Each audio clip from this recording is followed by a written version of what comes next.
یہ اللہ رب العزت کی مہربانی، یہ ذالک فضل اللہ یؤتیہ من یشاء، یہ اللہ کا فضل ہے، اللہ جسے چاہتا ہے دیتا ہے، کبھی بن مانگے دیتا ہے، کبھی کوئی ساری عمر ٹکرے لگاتا رہے نہیں دیتا، یہ فیصلہ اس کا ہے کس کو دینا ہے کس کو نہیں دینا ہے۔ بہرحال ہم مانگتے ہیں اس اللہ کریم کے در میں جوڑیاں پھیلاتے رہیں گے، وہ رحیم و کریم ہے، انشاءاللہ کبھی نہ کبھی تو مہربانی فرمانے والا۔ اللہ تعالی ہم سب کو ایسے بزرگان دین کے نقش قدم پر اور ان کے سیرت و کردار پر عمل کی توفیق عطا فرمائے۔ اللہ رب العزت نے آپ سے کام لینا تھا، اس کام کے لیے تیار کر دیا۔ آپ کے شیخ حضرت خواجہ میر کلال رحمت اللہ تعالی علیہ، آپ نے فرمایا بیٹا بیٹھو، اللہ اللہ کرو اور جو آئے اسے اللہ اللہ کا درس دو، اسے اللہ اللہ کرنا سکھا دو۔ اب وہ اللہ اللہ یہ سارے سلاسل سب یہ بزرگان دین رب کا نام ہی بتاتے ہیں، ان کے پاس کچھ نہیں ہوتا۔ ہم سمجھے خزانے لینے کے لیے ان کے پاس گھر خالی ہوتے ہیں، کچھ نہیں ہوتا۔ ہاں حضرت مالک بن دینار رحمت اللہ تعالی، آپ تشریف فرما تھے، اپنے گھر میں تھے، ایک آدمی چور آیا، اسے سنا مالک بن دینار کا لنگر بڑا ہے، یہاں بڑا کچھ ہے، اس نے کہا گھر میں بڑا کچھ ہوگا۔ جب رات کو وہ چوری کے لیے گھر کے اندر داخل ہوا تو گھر میں اسے کچھ بھی نہیں ملا سوائے ایک مصلی کے جس پر حضرت بیٹھے ہوئے تھے، کوئی برتن تک اسے نظر نہیں آیا۔ بڑا پریشان ہوا کہ اتنے لوگ آتے ہیں روزانہ، سینکڑوں آتے ہیں جاتے ہیں، کھانا کھا کے جاتے ہیں، اس کے پاس تو کچھ بھی نہیں۔ اب وہ جانے لگا تو اس کی آنکھوں میں آنسو آ گئے کہ میں نامراد گیا ہوں۔ فرمایا وہ دنیا تو تجھے نہیں ملی، جو دولت ہمارے پاس ہے وہ لینا چاہتے ہو۔ اس نے کہا دولت ہی ہوگی کہیں چھپا کر چل گئی، وہی دے دے، میں ذرا وضو کر کے آ جاؤں۔ وضو کروایا، وضو کروانے کے بعد اس کا جیسے جیسے میں کروں ویسے تم کر لو، ویسے ہی کروایا۔ سجدے میں جب چلے گئے اپنی چیخیں نکل گئی، مولا کسی کو گھیر کے لانا یہاں تک میرا کام ہے، تقدیریں بدلنا تیرا کام ہے۔ تو یہ اللہ والے ان کی کیفیت ہی یہ اللہ اللہ بتاتے ہیں، رب کا نام بتاتے ہیں، ذکر الہی بتاتے ہیں، اللہ کا یاد کہ رب بندہ کسی طریقے سے اس خالق اس مالک اس پروردگار کو یاد کرتا رہے، تو جو اسے یاد کرتا ہے محروم نہیں رہتا، رب تعالیٰ اس پہ مہربانی کرتا ہے۔ ایک اللہ والے کے پاس ایک آدمی گیا، آپ نے اسے بتایا، سبق بتایا، یہ پڑھا کرو یہ پڑھا کرو، پڑھتا رہا، شاید 6 مہینے گزر گئے ہوں گے، وہی رہتے رہتے۔ ایک دن کہنے لگا حضرت مجھے کچھ نظر نہیں آیا، 6 مہینے ہو گئے کچھ نظر نہیں آیا۔ فرمایا کیا اس بات پر ہی کہ تم اللہ کا شکر ادا نہیں کرتے کہ تیرا ایک عضو اس کو یاد کر رہا ہے؟ یہ تھوڑی دولت نہیں، کیا اسے یاد نہیں کرتے؟ یہ اس کا شکر کرو کہ تیری زبان تو رب کو یاد کر رہی ہے۔ تو آئیے اللہ کو اللہ کی رضا کے لیے یاد کرتے ہیں، رب تعالیٰ کو رب کی بندگی کے لیے یاد کرتے ہیں، بندہ بننے کے لیے یاد کرتے ہیں، خدا بننے نہیں کرتے۔ ایسے کرتے نہ ایسے ہو جانا، یہ خدا کی شانیں ہیں۔ ہاں بندہ کا کام بندگی ہے، ہمارا کام سر بندگی جھکا کے سبحان ربی اللہ کہنا ہے، پھر دینا نہ دینا اس کا کام ہے، دے تب بھی مرضی نہ دے تب بھی مرضی ہے۔ بیٹھے تو سخی کے دروازے پر ہے، جب سخی کے دروازے میں بیٹھ جاتا انسان کبھی خالی جھولی نہیں لوٹا۔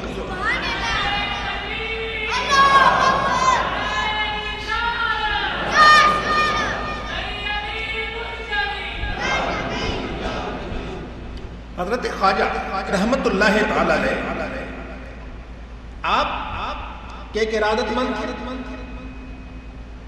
آپ وہ اپنے کوئی ذکر فکر کر رہے تھے، باہر ذرا بادل ہوگا شاید،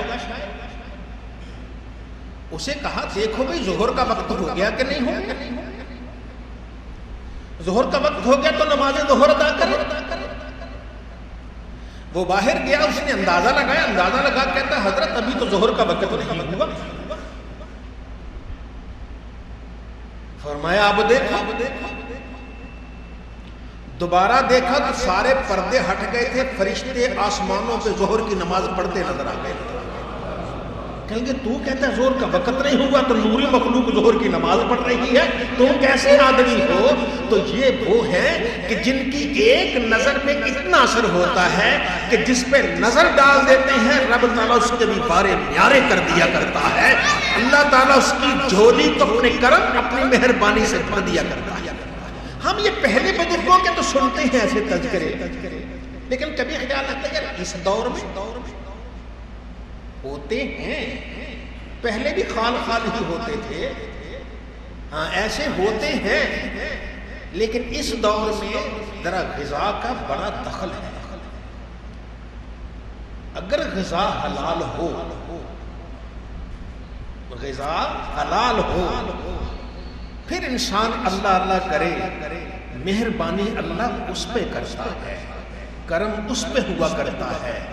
یہی حضرت فرماتے ہیں کہ یہ فقیری، یہ اللہ اللہ کرنا، یہ منزل اس کے 10 حصے ہیں، 9 حصے تو رزق حلال میں آ جاتے ہیں، ایک حصہ باقی اللہ اللہ کرنے میں آتا ہے۔ تو جس کو اللہ رزق حلال دے دے اس زمانے میں، اور اس کے سچائی کی توفیق دے دے، اور اس کے ساتھ 5 وقت نماز کے ساتھ اگر تہجد کی توفیق دے دے، اس سے بڑھ کر فقیری کیا ہوگی؟ وہ اللہ کے ہاں واصل ہو جایا کرتا ہے، جس سے اللہ تعالیٰ اپنے 5 وقت اپنے در پہ جھکا لیا کرتا ہے، اور رب تعالیٰ اسے رزق حلال کی توفیق عطا فرماتا ہے۔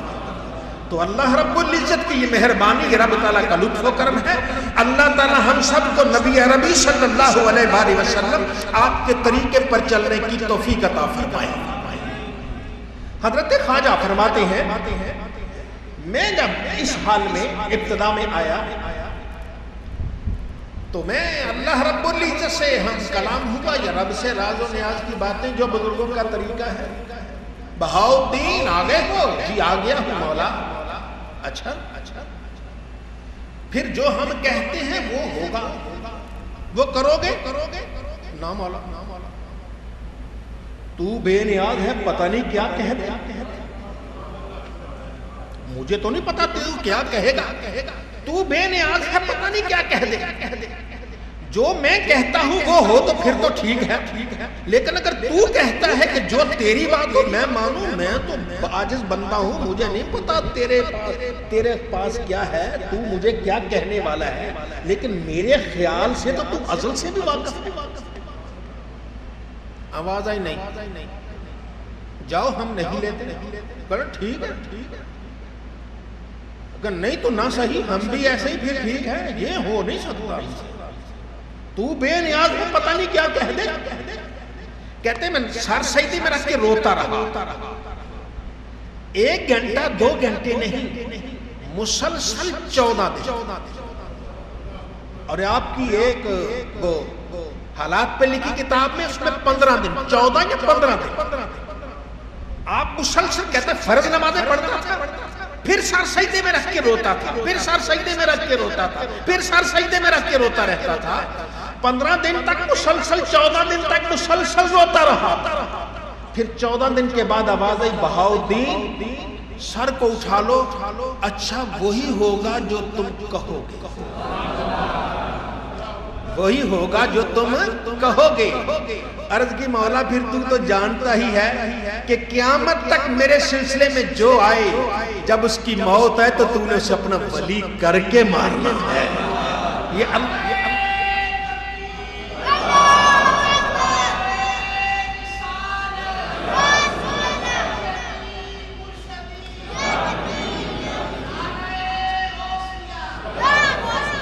رب العزت کی یہ مہربانی، یہ لطف و کرم کہ یہ پاکیزہ زبان والے، بھلا کرنے والے، مخلوق کے خیر خواہ، وہ ہم تو پیدا بھی نہیں ہوئے، ہماری خیر خواہی پہلے کر رہے ہیں، یہ بڑے لوگ بڑے ایسے ہی نہیں بن گئے، مخلوق کا درد ہوتا ہے، مخلوق کا غم ہوتا ہے، مخلوق کی بھلائی کی دعائیں مانگتے ہیں، تو اللہ رب العزت مخلوق خدا کے خیر کی دعا مانگنے والے کو کبھی محروم نہیں رکھا کرتا۔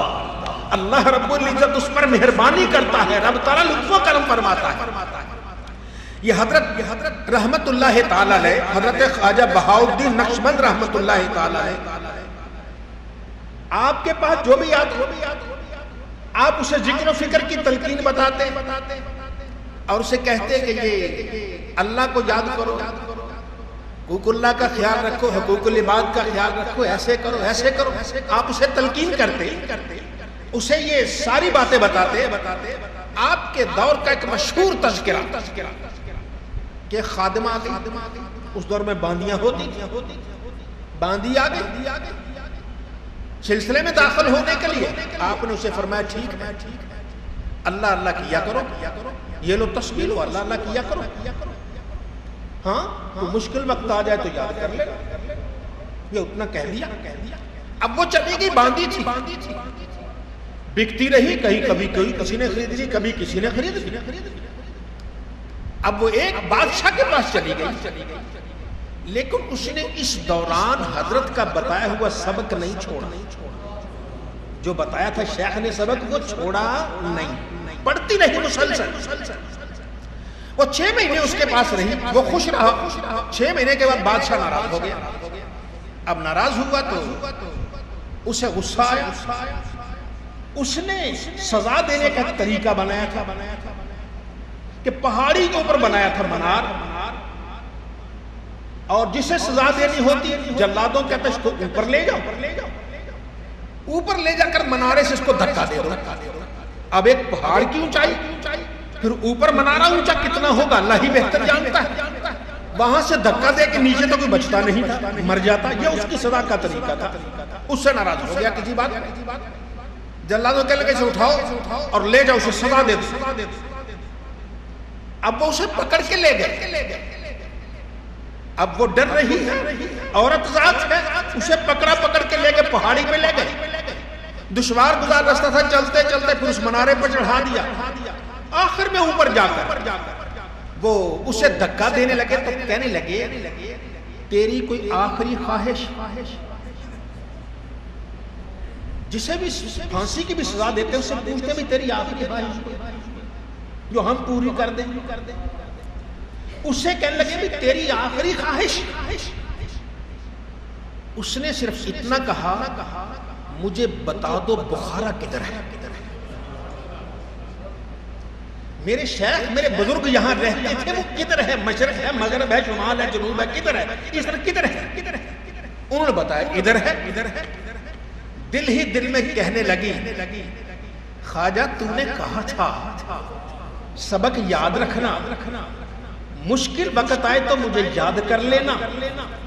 اب میں نے ساری زندگی ایک ناغہ بھی سبق کا نہیں کیا، روزانہ پڑھتی رہی جو آپ نے بتایا تھا، اب مشکل وقت ہے، مہربانی کرو۔ اتنا بھی وہ کہہ رہی تھی کہ انہوں نے پیچھے سے دھکا دے دیا۔ اب دھکا دیا تو اس کی آنکھیں بند ہو گئی، خوف ہے، اوپر پتہ نہیں کتنے اونچائی پہ ہے، پہاڑی ہے، پھر اونچا منارہ ہے، وہیں سے اب وہاں سے دھکا دیا تو اس کی آنکھیں بند ہو گئی۔ جب آنکھیں بند ہوئی تو نیچے آ کے گری، اسے یوں محسوس ہوتا ہے جیسے کسی نے پکڑ کے اسے نیچے لٹا دیا، رکھ دیا، لیکن اندر اسے خیال آتا ہے چونکہ میں حضرت کے بتائے ہوئے نمازیں بھی پڑھتی تھی، عبادت بھی کرتی تھی، جو انہیں تصویر بتائی تھی میں پڑھتی تھی، تو شاید میں مر گئی ہوں لیکن مجھے موت کی سختی پتہ نہیں چلی۔ میں مر گئی ہوں، اوپر سے گر کے مر گئی ہوں، لیکن مجھے موت کی سختی اس لیے نہیں پتہ چلی کہ میں رب کو یاد کرتی تھی، نمازیں پڑھتی تھی، فرائض پورے ادا کیے ہیں، جتنا مجھ سے ہو سکا کیا ہے۔ تو یہ منٹ، آدھے منٹ کے بعد، 2 منٹ کے بعد اس کے ہوش جب سلامت ہوئے، بحال ہوئے، تو اس نے آنکھیں کھولی۔ آنکھیں کھولی تو دیکھا وہ نیچے زمین پر لیٹی ہوئی ہے اور خواجہ ہاتھ میں تسبیح پکڑی ہے، پاس کھڑے۔ خواجہ ہاتھ میں تسبیح پکڑی ہے، پاس کھڑے ہیں۔ تو فارسی زبان تھی نا، تو فارسی زبان میں حیران ہو کے پوچھتی ہے خواجہ تو از کجا آمدی، او خواجہ تو کہاں سے آ گیا؟ فرمایا تو از منارہ آمدی، من از بخار آمدم، تو منارے سے آ گئی میں بخارے سے آ گئی، اس میں حیرانگی کی کون سی بات؟